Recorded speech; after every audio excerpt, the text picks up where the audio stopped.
Hello दोस्तों, नमस्कार। आज हम फिर उपस्थित हैं रामचरितमानस का पाठ लेकर।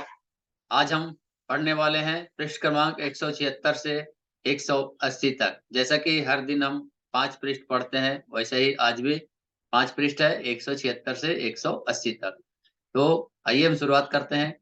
अभी जो प्रसंग चल रहा था, कपटी मुनि और भानु प्रताप राजा के बारे में। तो जो राजा है वो कपटी मुनि, उनको अपने जाल में फंसा लिया है और उनको रातों-रात उनके घर पर पहुँचा दिया, उनके महल में पहुँचा दिया। इस यह देखकर राजा को लगा कि बहुत ही वो मुनि हैं जो बहुत ही प्रसिद्ध हैं, बहुत ही तपस्वी हैं, जिनसे हम उन्होंने मैं जो कहा वो मेरा पूरा कर दिया।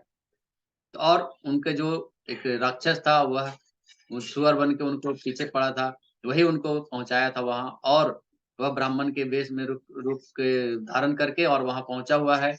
और उन्होंने कहा था कि मैं खाना बनाऊँगा और 1000 ब्राह्मणों को आप बुलाना और उनको मैं खाना बना के दूँगा और आप उनको परोस के खाना खिलाएँगे। उसमें उन्होंने मांस वग़ैरह बना के खिला दिया और इससे ब्राह्मण लोगों को मालूम पड़ गया है और इसके आगे का प्रसंग अब आगे है। तो शुरू करते हैं। सियावर रामचंद्र की जय, पवन सुत हनुमान की जय, सीता माता की जय, भ्राता लक्ष्मण की जय। मंगल भवन मंगल हारी, द्रवहु सुदशरथ अजर बिहारी। राम सिया राम जय जय राम। सिया राम जय जय राम। छत्रबंधु तय विप्र बोलाई, गाले लिए सहित समुदायी। ईश्वर राखा धर्म हमारा, जय ही सते समेत परिवारा। फिर ब्राह्मणों ने कहा, रे नीच क्षत्रिय, तूने तो परिवार सहित ब्राह्मणों को बुलाकर उन्हें नष्ट करना चाहा था। ईश्वर ने हमारे धर्म की रक्षा की, अब तू परिवार सहित नष्ट होगा।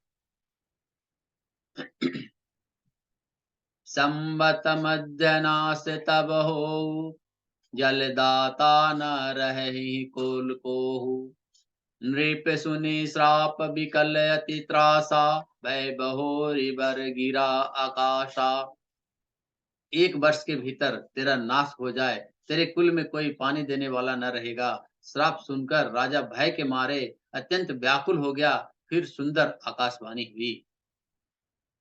विप्रहु श्राप विचारि न दिन्हा, नहीं अपराध भूप कछु किन्हा। चकित विप्र सब सुनि न भवानी, भूप गए जह भोजन खानी। हे ब्राह्मणों, तुमने विचार कर श्राप नहीं दिया। राजा ने कुछ भी अपराध नहीं किया है। आकाशवाणी सुनकर सब ब्राह्मण आश्चर्यचकित हो गए। तब राजा वहां गया जहां भोजन बना था। तहन सन नहीं विप्र सुआरा, फिर उराऊ मन सोच अपारा। सब प्रसंग महिसूर न सुनाई, त्रसित हो पर अवनी अकुलाई। देखा तो वहां न तो भोजन था, न रसोईया ब्राह्मण ही था। तब राजा मन में अपार चिंता करता हुआ लौटा और उसने ब्राह्मणों को सब वृतांत सुनाया और कहा। बड़ा ही भयभीत और व्याकुल होकर वह पृथ्वी पर गिर पड़ा। दोहा। भूपति भाव बिटही नहीं, यद्यपि न दूषण तोर, किए अन्यथा होई नहीं, विप्र श्राप अति घोर। श्याम रामचंद्र की जय। हे राजन, यद्यपि तुम्हारा दोष नहीं है तो भी होनहार नहीं मिटता। ब्राह्मणों का श्राप बहुत ही भयानक होता है, यह किसी भी तरह टाले नहीं टल सकता। अस कहि सब मही देव सिधाए, समाचार पुर लोगन पाए। सोचन ही दूषण दैव ही देही, विरचत हंस काग किय जेही। ऐसा कहकर सब ब्राह्मण चले गए। नगर वासियों ने जब यह समाचार पाया तो वे चिंता करने और विधाता को दोष देने लगे, जिससे हंस बनाते बनाते कौवा कर दिया। ऐसे पुण्यात्मा राजा को देवता बनाना चाहिए था, सो राक्षस बना दिया। उपरोही तही भवन पहुँचाई, असुर तापसही खबरी जनाई। ते ही खल जहाँ तहाँ पत्र पठाए, सजी सजी सेन भूप सब धाये। पुरोहितों को उसके घर पहुंचकर असुर कालकेतु ने कपटी तपस्वी को खबर दी। उस दुष्ट ने जहां जहां पत्र भेजे, जिसमें सब बैरी राजा सेना सजा सजा कर चढ़ दौड़े। घोरनी नगर निशान बजाई, विविध भांति नित होई लड़ाई। जूझे सकल सुभट करी करनी, बंधु समेत परयु नृप धरनी। और उन्होंने डंका बजाकर नगर को घेर लिया। नित्य प्रति अनेक प्रकार से लड़ाइयां होने लगी। भानु प्रताप के सब योद्धा सूरवीरों की करनी करके रन में जूझ मरे। राजा भी भाई समेत खेत रहा। सत्य केतु कुल को नहीं बांचा, विप्र श्राप किमि होई असाचा। रिपुजिति सब नृप नगर बसाई, निजपुर गवने जय जसु पाई। सत्य केतु के कुल में कोई नहीं बचा। ब्राह्मणों का श्राप कैसे झूठा हो सकता था। शत्रु को जीतकर नगर को फिर से बसाकर और सब राजा विजय और यश पाकर अपने अपने नगर को चले गए। भरद्वाज सुनु जाहि जब, होई विधाता वाम। धुरि मेरु सम जनक जम, ताहि ब्याल सम दाम। सियावर रामचंद्र की जय। याज्ञवल्क्य जी कहते हैं, हे भरद्वाज सुनो, विधाता जब जिसके विपरीत होते हैं, तब उसके लिए धूल सुमेरु पर्वत के समान भारी और कुचल डालने वाली होती है। पिता यम के समान काल रूप और रस्सी सांप के समान काट खाने वाली हो जाती है। कायल पाई मुनि सुनु सोई राजा, भयउ निशाचर सहित समाजा। दस दस सिर ताहि 20 भुज दंडा, राम नाम वीर बरिखंडा। हे मुनि सुनो, समय पाकर वही राजा परिवार सहित रावण नाम का राक्षस हुआ। उसके 10 सिर और 20 भुजाएं थी। वह बड़ा ही प्रचंड शूरवीर था। भूपनुज अरिमर्दन नामा, भयउ सुकुंभ करण बल धामा। सचिव जो रहा धर्म रुचि जासु, भयउ विमात्र बंधु लघुतासु। अरिमर्दन नाम जो राजा का छोटा भाई था, वह बल का धाम कुंभकर्ण हुआ। उसका जो मंत्री था, वह नाम धर्मरुचि, वह रावण का सौतेला छोटा भाई हुआ। नाम विभीषण जेहि जग जाना, विष्णु भगत विज्ञान निधाना। रहे जिसूत सेवक नृप केरे, भय निशाचर घोर घनेरे। उसका विभीषण नाम था, जिसे सारा जगत जानता है। वह विष्णु भक्त और ज्ञान विज्ञान का भंडार था। और जो राजा के पुत्र और सेवक थे, वे सभी बड़े भयानक राक्षस हुए। काम रूप खल जिनस अनेका, कुटिल भयंकर विगत विवेका। कृपा रहित हिंसक सब पापी, बरनी न जाई विश्व परितापी। वे सब अनेकों जाति के मनमाना रूप धारण करने वाले दुष्ट, कुटिल और भयंकर, विवेक रहित, निर्दयी, हिंसक, पापी और संसार भर को दुख देने वाले हुए। उसका वर्णन नहीं हो सकता। दोहा। उपजे यद्यपि पुलस्य कुल, पावन अमल अनूप। तदपि महीसुर श्राप बस, भये सकल अगरूप। श्याम रामचंद्र की जय। यद्यपि वे पुलस्य ऋषि के पवित्र, निर्मल और अनुपम कुल में उत्पन्न हुए, तथापि ब्राह्मण के श्राप के कारण वे सब पाप रूप हुए। किन्न विविध तब नहीं भाई, परम उग्र नहीं बरनी सो जाई। गयो निकट तब देखी विधाता, मांगहु बर प्रसन्न मैं ताता। तीनों भाइयों को तीनों भाइयों ने अनेकों प्रकार की बड़ी ही कठिन तपस्या की, जिसका वर्णन नहीं हो सकता। उनका उम्र तप देखकर ब्रह्मा जी उनके पास गए और बोले, हे तात, मैं प्रसन्न हूँ, वर मांगो। करि बिनती पद गही दस सीसा, बोले वचन सुनहु जगदीसा। हम काहू के मरहि न मारे, वानर मनुज जाति दुई बारे। रावण ने विनय करके और चरण पकड़कर कहा, हे जगदीश्वर सुनिए, वानर और मनुष्य इन दो जातियों को छोड़कर हम किसी के मारे न मरें, ऐसा ही वर दीजिए। एवमस्तु तुम बड़ तप किन्ना, मैं ब्रह्मा मिलित ही बर दिन्ना।